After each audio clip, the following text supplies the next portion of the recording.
Hai, Assalamualaikum dan salam sejahtera. Bertemu kembali di dalam mata pelajaran Bahasa Melayu tahun 3. Topik hari ini ialah tradisional dan moden. Aktiviti kita pada hari ini ialah membanding beza dan mencatat maklumat. Adakah murid-murid telah bersedia?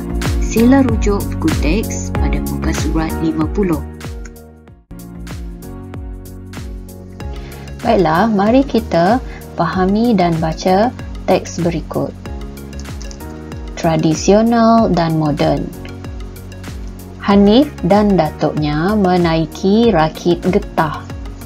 Datuk berdayung sambil bercerita tentang pengalamannya berakit. Dahulu, Datuk sering berakit dengan rakit buluh. Datuk membuat rakit dengan batang buluh. Kemudinya daripada sebatang buluh yang panjang. Pada masa itu, jaket dan topi keselamatan mahal harganya. Rakit buluh Datuk kurang selamat kerana pernah terlerai setelah ikatannya terputus. Datuk terselamat kerana Datuk mahir berenang, cerita Datuk. Rakit getah ini lebih selamat dan kukuh, tetapi harganya mahal. Rakit getah ini juga mudah dikendalikan dengan pendayung. Ayah telah berpesan supaya memakai jaket keselamatan semasa berakit. Aktiviti berakit dengan rakit buluh atau rakit getah ialah aktiviti rekreasi air yang menyeronokkan. Saya sungguh gembira kerana dapat berakit bersama-sama dengan Datuk hari ini, kata Hanif. Seterusnya, kita akan menjalankan aktiviti membanding beza dan mencatat maklumat. Daripada teks yang telah kita baca tadi.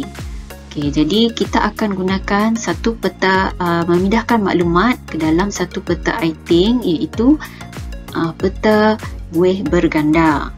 Kenapa ia dipanggil peta buih berganda? Kerana ada dua set peta buih di sini, di sebelah kiri dan di sebelah kanan. Biasanya kita gunakan peta buih berganda ni jika kita mempunyai ciri ataupun untuk menerangkan ciri persamaan dan perbezaan di antara dua maklumat seperti rakit buluh dan rakit getah ini.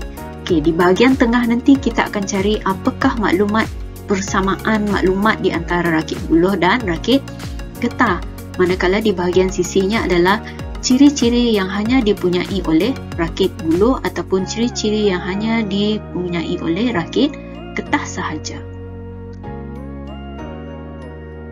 Seterusnya ialah kita akan mencari maklumat tentang rakit buluh.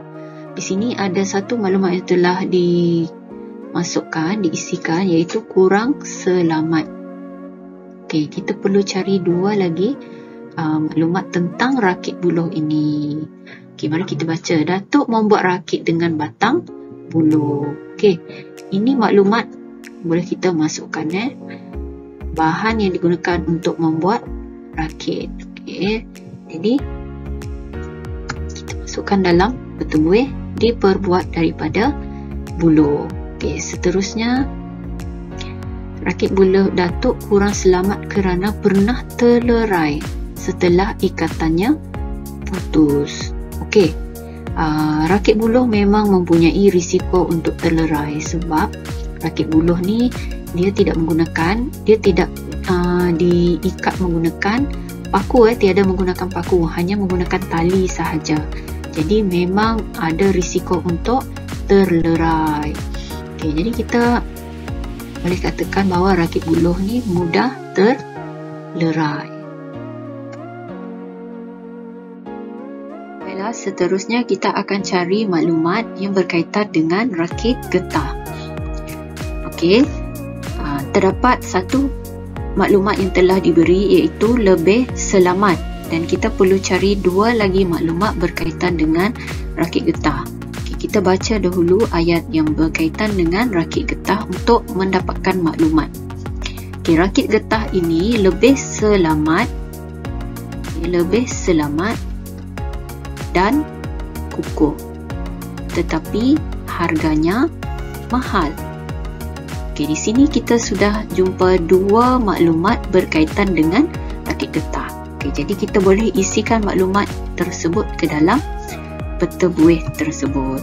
Okey, kukuh dan mahal. Okey, sekarang kita akan cari maklumat persamaan di antara rakit buluh dan rakit getah.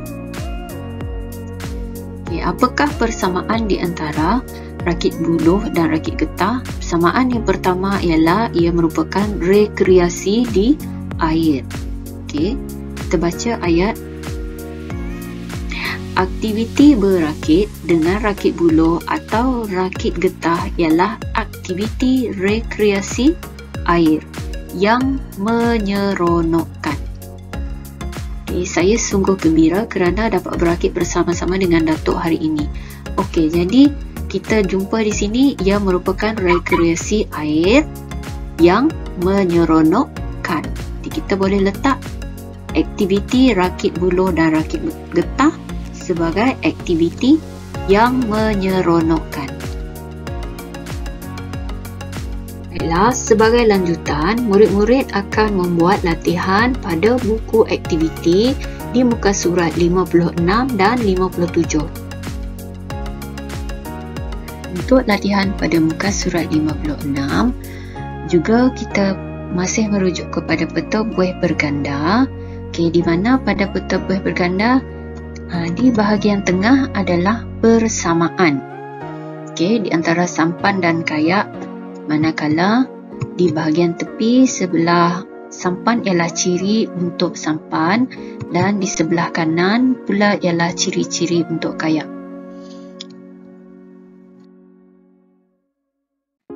Jadi apa yang murid perlu buat adalah mudah saja pindahkan maklumat persamaan, okey, di antara sampan dan kayak, dan juga pindahkan maklumat daripada bahagian sampan dan maklumat daripada bahagian kayak. Untuk latihan pada muka surat 57, murid perlu juga melengkapkan peta buih berganda. Okey, diingatkan kembali di bahagian tengah ialah persamaan, manakala di bahagian tepi adalah ciri-ciri untuk alat tersebut. Maklumat untuk papan ronda, okey, murid boleh baca dan masukkan dan ringkaskan. Ini adalah maklumat untuk papan roda. Manakala untuk kasut roda, okey, ini ialah ciri-ciri maklumat untuk kasut roda di sebelah sini.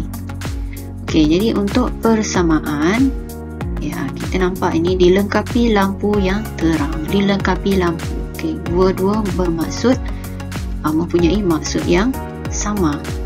Okey, jadi ini kita boleh letak dalam persamaan. Dan satu lagi ialah kedua-dua alat memerlukan pengguna memakai peralatan ataupun memakai alat keselamatan. Okey, jadi dua-dua maklumat ni boleh simpan, boleh tulis di bahagian tengah. Sampai di sini saja pembelajaran bahasa Melayu pada kali ini. Diharap penerangan cikgu tadi dapat membantu murid untuk menyiapkan dan melengkapkan tugas pada muka surat 56 dan 57. Okey, selamat belajar dan jumpa lagi. Assalamualaikum.